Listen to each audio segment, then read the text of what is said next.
Andrei Kurgin was riding his bicycle in central Moscow when he was arrested earlier this summer. His crime, taking part in demonstrations against the barring of opposition candidates from local elections. He had a yellow vest on that day, something police had advised journalists to wear. When the policeman asked me to see my press card and realized I wasn't a journalist, they threw me to the ground and started beating me up.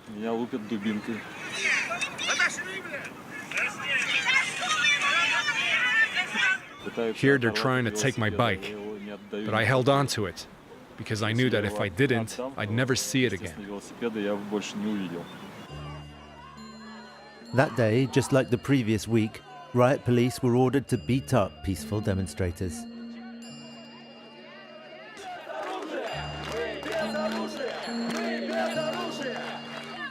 The brutal police tactics continued.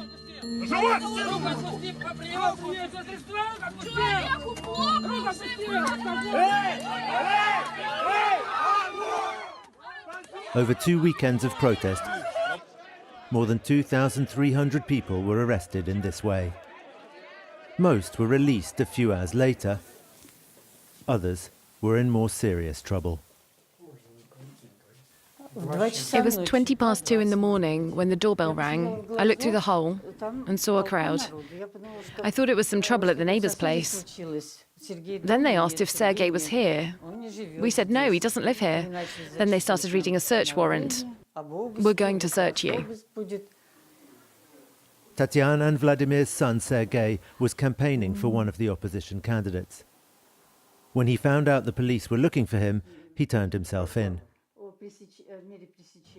He said goodbye and that's it. Yes, that's all. And since then, he's been in jail. Even in our worst nightmares, we couldn't have imagined things like this happening in our country. Our son is a law-abiding citizen. He took part in a peaceful demonstration. Yes, and he was chanting, "For fair elections," because he's an emotional person. I'm also emotional, so what? Should I go to prison for that? Sergei is one of 15 people currently on trial for what the Russian justice system calls mass disorders. Какое-то безумие происходит, я не знаю, это какой-то кошмар, фарс, цирк. In the courtroom today, families and loved ones are helpless spectators as the demonstrators risk up to 8 years in a penal colony. Об избрании меры пресечения в виде заключения под стражу в отношении обвиняемого Костенко Валерия Игоревича оставить без изменения. Valery Konstantinov is 20, a student. Among his supporters, Nikolai Kavkazsky has already been through this. He went to jail for more than a year for protesting against Vladimir Putin's re-election in 2012.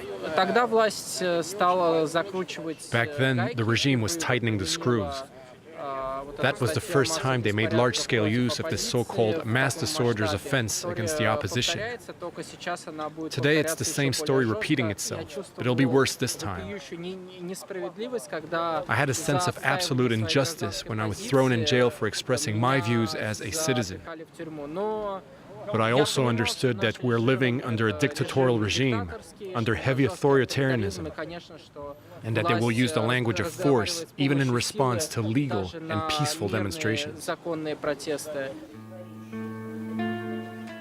The protesters are not the only ones being jailed. Refused permission to stand in the elections, the now former local election candidates are being found guilty of so-called administrative offences.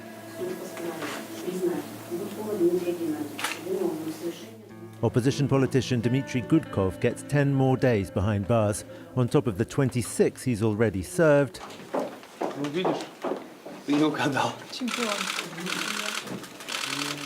For calling on people to protest.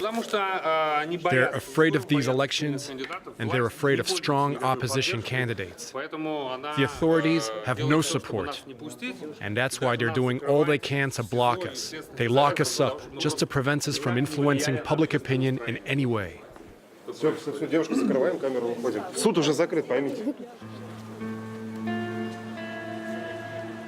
In the streets of Moscow, calls for free elections have given way to calls for freeing political prisoners. But the repression has clipped the wings of the protest movement, whose participants now know all too well what they're risking.